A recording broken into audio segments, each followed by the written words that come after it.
What if a disaster strikes without warning? What if life as you know it has completely turned on its head? What if everything familiar becomes anything but? Before a disaster turns your family's world upside down, it's up to you to be ready. Get a kit, make a plan, be informed today. Learn how at ready.gov. There is nothing wrong with your television. We are controlling transmission. You are about to experience the awe and mystery which reaches from the inner mind to Brunswick area television.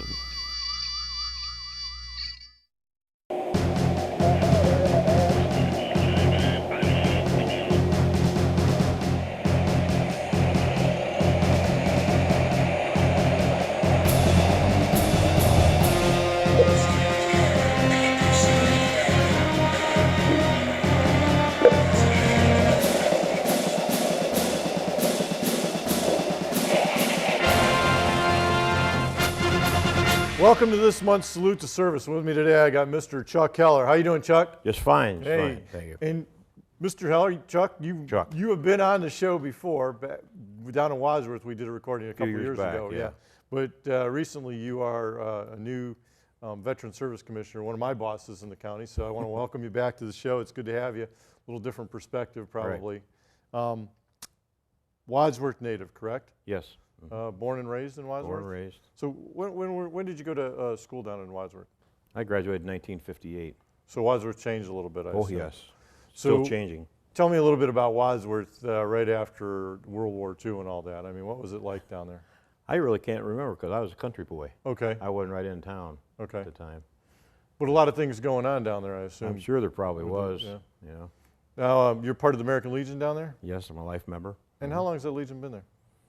Since 1919, 1920, along in that area. Okay. Didn't they used to be in that, over off of another street there in one of those places that was like a, If they did, it was way back in Was the very it? beginning. I wouldn't know. okay, I thought they were in a different building.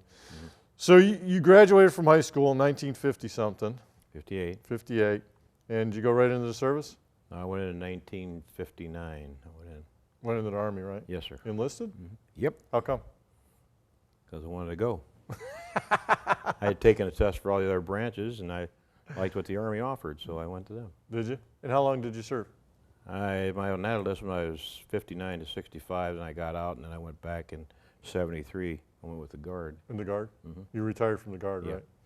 So when you went into the service, I mean, that was after Korea, before Vietnam. What was going on in your mind and everything when you enlisted? I mean, you obviously wanted to go. Yeah, well, I had, 6 weeks into basic training at Fort Knox, and a group of us was put on alert. We found out to go to Formosa because in August of 59, China was getting ready to invade Formosa. So they picked all the guys that fired expert riflemen on the ranges and put us on alert for a week. To go to China or To go to Formosa? Mhm. So what about the Cuban crisis? You have anything to do with that? Because that was kind of No. during that time Well, frame, too. That was it. That was later on. I was in 60. 62, Two. 63, Yeah, I think. Yeah. that was after I came home. Yeah. Mhm. What did you do in the service? I was a cryptographic specialist back then. So like a commo guy or? Communication signal corps, yeah. Well, Webster defines cryptography as coding and decoding of words. Where were you stationed at? I was with the 101st at Fort Campbell doing that, and then I got orders from Washington to go to the Republic, or go not the Republic, Panama. Panama. Right. It's the country of Panama, I'll get it right. Republic, I guess. How long were you down there? A little bit over a year or so before the levy came down for volunteers for Vietnam. Then I was in on that. So where'd you go for Vietnam? I went over to Nha Trang, Where's that at? right on the coast. It was an Southern honor. part of, southern part of? Southern, yeah. Yeah. So let's talk about Panama, because Panama is a beautiful country. It is now. Well, I don't know. I mean, before or after, it seemed like it was a lot nicer when we had it. Yeah. But what was it like down there? Did you work on a canal, or what'd you do? Well, no, I didn't work on the canal. I worked in the communications center on Ancon Hill. We had a tunnel. Mm-hmm. It was the communications center was back in that. It was about a 100-yard long tunnel. We were in there. And that All- was, all the classified. canal, during World War II and after World War II and probably for the whole Cold War, that was a huge target. Oh, yes, it was. I mean, because doesn't, I think if they hit well, there's a dam down there. If they hit the dam, all the water drains out of the canal because the Something to canal's that above effect, seawater. yeah. Yeah. I went across it one time. Did you? Yeah. So, did you like being stationed down there? Oh, I or- loved it down there. Yeah. Hot, Yeah. warm, Yeah. a lot of snakes. Well, out in the boonies there was a few. Did you get in? Which city were you closer to, Cologne or Panama City? I was right next to Panama City. I walked out my front gate and crossed the street, and I was in the city. Wow. And you were down there over a year, huh? Mm-hmm. A lot of beach time, or Well, we had, my base was the smallest base on the Isthmus. We only had one barracks and a mess hall and a little tinky theater, and that was about it, and a beer hall, of course. Mm-hmm. But so we were allowed to go over to Fort Amador and use the officers' beach to swim out there by the canal. well, They had a shark net up, so yeah. no sharks got in and everything. I know I was down there in '93, and when we were flying helos over, I think it's right at the mouth of the Chagres, which is one of the breeding grounds. You could see, I mean, you could just see all the sharks in the Oh, water. yeah. Yeah. Oh, the Bay of Panama is full of them. Yeah. Yeah, I didn't particularly like, we were out in the jungle down there. I didn't particularly, too many bugs and snakes and everything else. So, but we had some fun in Panama City. Oh, yeah. So you came back, you volunteered for Vietnam duty? 61, Would yeah. would you go over there for cryptography too Yeah, and stuff? mhm. 61, so really war wasn't, No. well, the war was going on, but not our war. Well, Eisenhower had our first people in there, yeah. Yeah, so a lot of guys over there just helping out, Right. and the French were pulling out at that point? Or? I never got to see any of them where I was at, but Yeah. see, most of the guys over there was classified as advisors. We worked in the communication center, so we didn't get out to do anything. Mm-hmm. How long were you over there? A little bit over 6 months. 6 months, and they brought you home. Yeah. So you got out of active duty, what, 64? I was discharged in 65. 65. And it took you a few years to come back to the Guard, huh? Yeah. What'd you do in the Guard? Assistant Ops Sergeant, S3. And I went from that to Regimental Provost Marshal's Ops Sergeant, then back to S3. Then I went chemical warfare. So when you were getting out in 65, I mean, obviously Vietnam was starting to kick off a little harder there. Was it a pretty good feeling to get out, or? At that time, yeah. Yeah. I mean, there was a lot going on back then Yeah. with us. Mhm. So what did you do when you got out of the service? I mean, When I first got out, back then, see, I worked for a finance company, assistant credit manager back then. so nothing that you had to do within the military, huh? No. Did you bring anything out of the military that you think helped you out with that, your civilian life? I mean, any kind of traits or anything? Yeah, my training, I mean, all the training you get in the military, I think is good for you in civilian life. A lot of discipline and Yeah. stuff, huh? Mhm. Where was your favorite place you were ever stationed at? Panama. Panama? We won't talk about why. All right. Married, kids? I got married in 1964 and had 2 sons. 2 sons? And they're all grown and gone now. Oh, yeah, God, yeah. they're my age almost, well, a little younger. Well, I don't know about that. Don't know how old you are. So Divorced. now you're on the Veteran Service Commission, and that's there's a board of 5 guys, just Right. so our viewers know, that basically oversee our office. Why'd you submit in for that? What was? Well, I've known about it for several years, and I know what they do there, what we do there now, Right. how they help veterans out in any aspect that they possibly can. And I felt I wanted to do that because I work a lot with veterans in the American Legion and everything like that in the VFW. And I wanted to see what I could get my 2 cents in and help out. So I applied. There was, I think 4 of us had applied, and I was the lucky and fortunate one that the judge appointed to it. I really, really appreciated that. And it's a 5-year appointment, so you're on it Yes. for quite a few years. Yeah. Now, how long have you been involved with the Legion? 46, 47 years. Wow, long time. Been a member of the post in Wadsworth that whole time? Yep. And I know you're part of the district and state and all that stuff, right?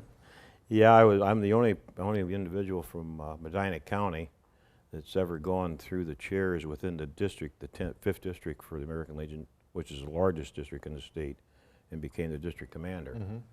I just got appointed in June as Assistant Sergeant at Arms for the Department of Ohio.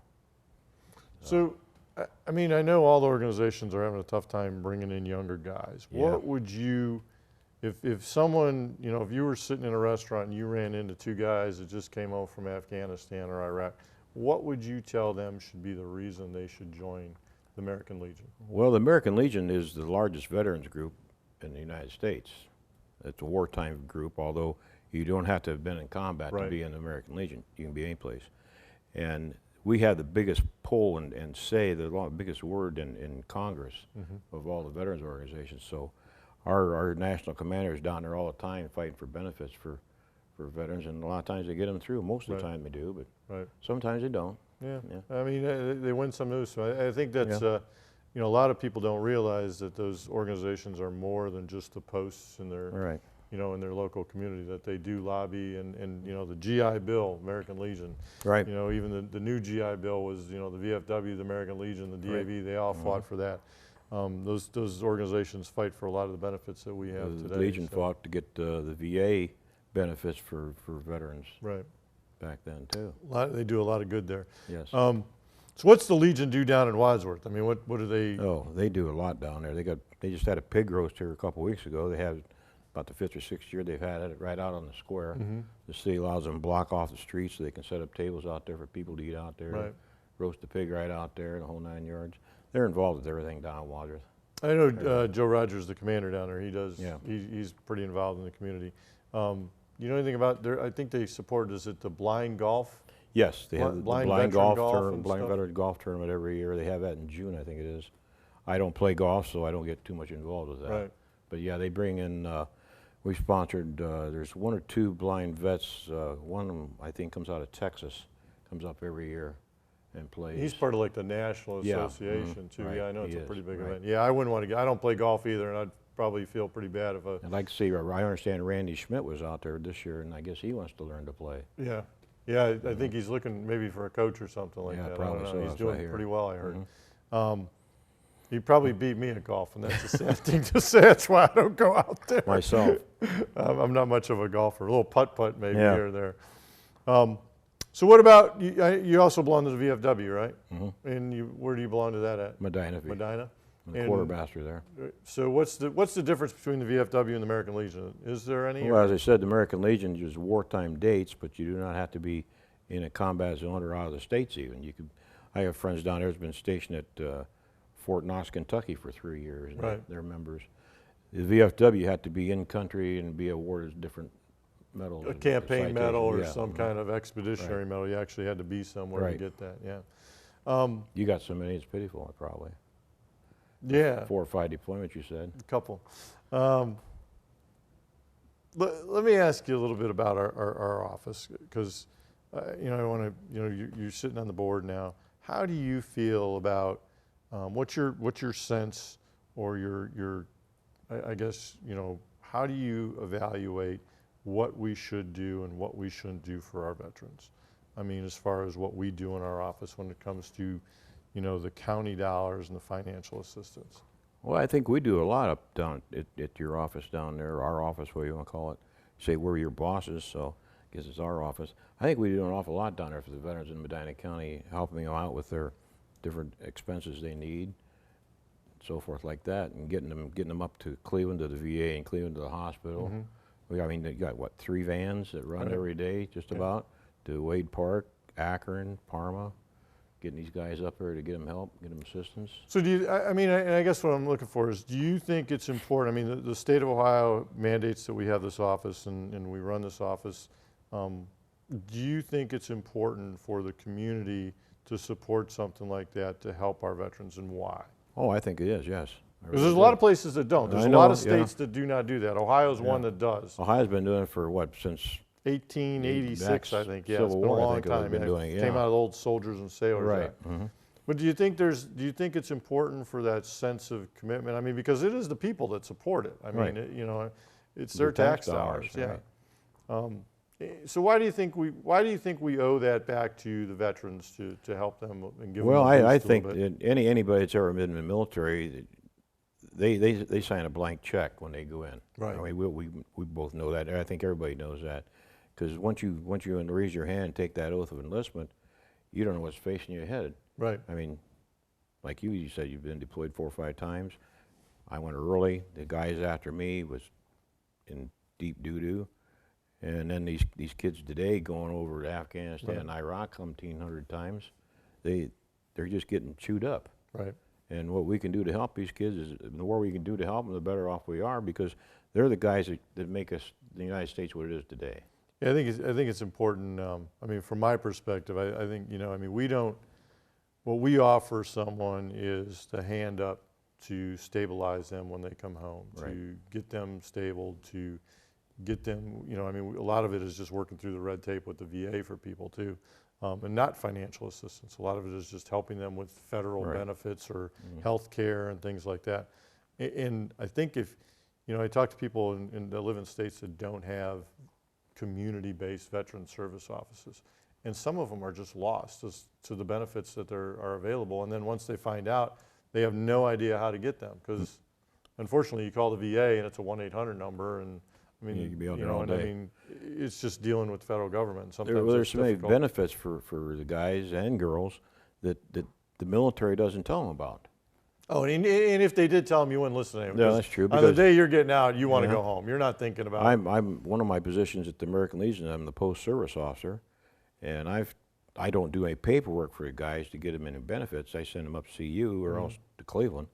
But I've sent half a dozen or more guys in the last few years and to file claims and do this and that. Right. A lot of guys are reluctant to do it because they've heard horror stories about the VA in the past years, which that's all changed now. Well, I mean, there's still, I mean, you still got the horror stories. You got things going on out in Yeah. Phoenix and stuff like that. I mean, Oh, it's you know, it's the largest healthcare system in the world, so there's problems. And I got no problem with them. Yeah, I mean, I use them. I think it's good healthcare. It's Yeah. just as good as any place else I've ever gone. It is a bureaucracy, Mm-hmm. unfortunately, and that's kind of what our office tries to help people deal Right. with, is that bureaucracy. And sometimes we can do that, and sometimes it's difficult even for us to break through the I bureaucracy. had a friend of mine at the Wadsworth Legion post that several years back, he's having problems. He had heart attacks and diabetes, this, that. And I told him, I said, man, you got to get and file a claim for the Right. Agent Orange for Vietnam, Right. because that's where he got it. He did, and about 5-6 years ago, he finally got his 100%. And he caught me one day and thanked me for it. You know, he wasn't going to do it. the Vietnam guys too is sad because they have so many. I mean, it's not like they got hurt knees or hurt back or hurt arm. There is so many diseases. Right. 13 presumptive conditions that are related to that Agent Orange. And some of the things that they have going wrong with them are not very good things to have wrong Very with true. you. And you know, ischemic heart disease, type 2 diabetes, there's several cancers. Prostate cancer is one of them. Leukemias, lung problems.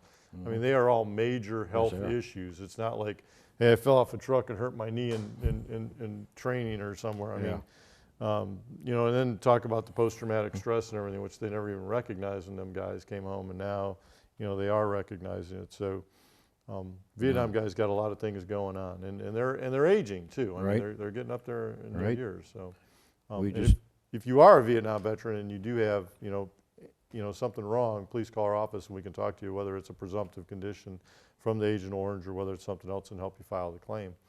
But a lot of things, you're right, a lot of stuff going on. Let's go back to you in Vietnam. How safe did you feel when you were over there? Because it was kind of like before major engagements. I mean, I didn't get out.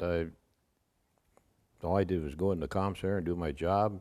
you were kind of 8-10 on a hours base a day. then. Yeah, there was nothing where we were at immediately Right. going on around that area.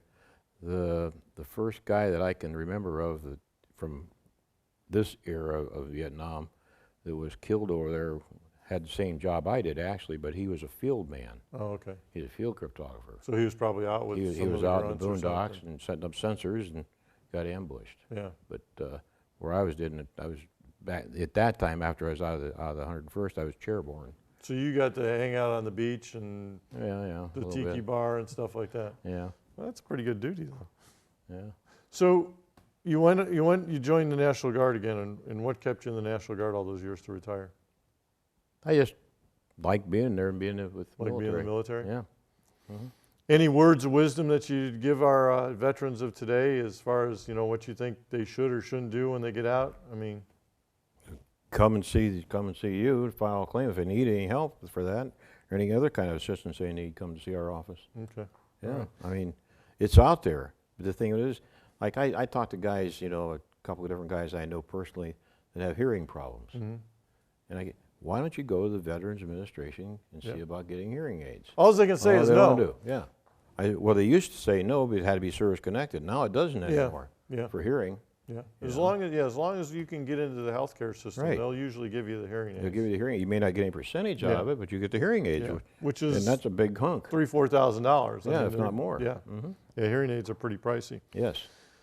So, I guess I got to say, welcome to the office. I'm glad you're. I'm glad I'm there too. I like it. I think we got a good board. You guys do a great job as far as taking care of our veterans. We got one guy there. It's a Marine. The rest of us are all Army. That's good. Well, I got to say that I mean, I've heard horror stories from different people around the states and different places, but I think the 5 people that sit on the board in Medina County are very fair. They don't. There is no perception of you're a combat veteran, you're not a combat veteran, you're Army, Navy. That really doesn't matter to any of you guys. No, not us guys, no. And you guys really do a good job at looking at the veteran and what is their need, and what's going on in their life to cause them or put them in this predicament, to see if they need help or don't need help. And I think you guys do a real good job at taking care of our veterans as far as Medina County goes. Yeah, I think we do. Yeah. Anything coming up in the near future you want to talk about, or got anything with the veterans organizations, or? Well, I leave the 28th for Baltimore for a week for the American Legion National Convention down there, where we go through there again. We'll be down there sitting in meetings from 8 o'clock in the morning to 4 o'clock in the afternoon, whatever the case may be, going over resolutions that's come in from every state in the Union. And this is what we vote on down there. This is what our commander takes to Congress. And that's where they come up with their legislative agenda and stuff to take to Congress. Now, I do want to talk a little bit about what we got coming up next year here in Medina County, the 50th commemoration of the Vietnam War. Right. And for those of you that don't know, the federal government's, there's a 10-year window that they're commemorating the Vietnam War, 50 years from start to finish. And in Medina County, we chose 2016 to do that. Got a lot of big events coming up. We got a historical perspective. We're calling the history in our war in Medina County. And we got the healing. We're bringing the Vietnam Wall here. Hoping to have some other events, but 2016 is going to be a big year to commemorate the Vietnam War. So that's a big thing here. And we have the Vietnam Veterans Memorial right there in Medina also, right next to your office. Yeah, and that's what we're basing that history. We're doing a history project. We have an intern that's working on a history project in our office right now, and is taking those 33 names that are on that wall and trying to see what was going on in Medina County those days that those gentlemen lost their lives over there in Vietnam. So we hope that you come out to the events that we're going to have. They'll be posted probably by the end of the year as far as the dates and where they're going to be, and hopefully we're looking to educate people and also commemorate our Vietnam veterans. So. And thanks for appointing me to one of those committees too.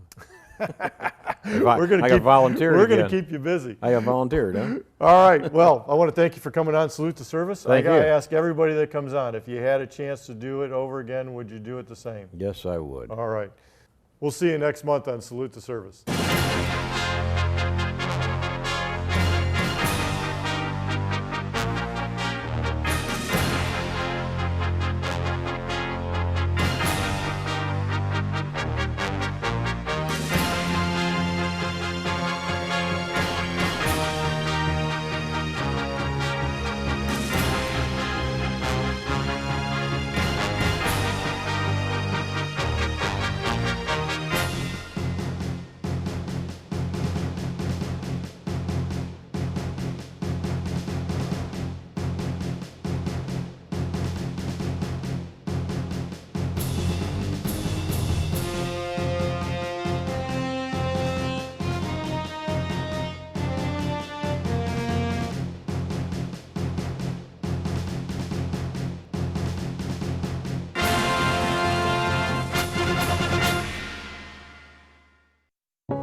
Welcome home, man.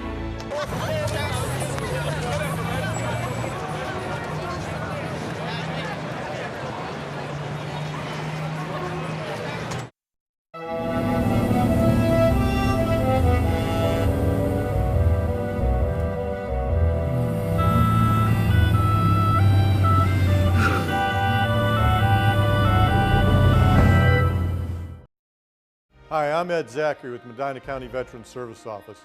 And if you're a veteran and you're in a crisis, or worse yet, contemplating suicide, I want you to pick up the phone and call the Veterans Crisis Line at 1-800-273-8255. Do it now.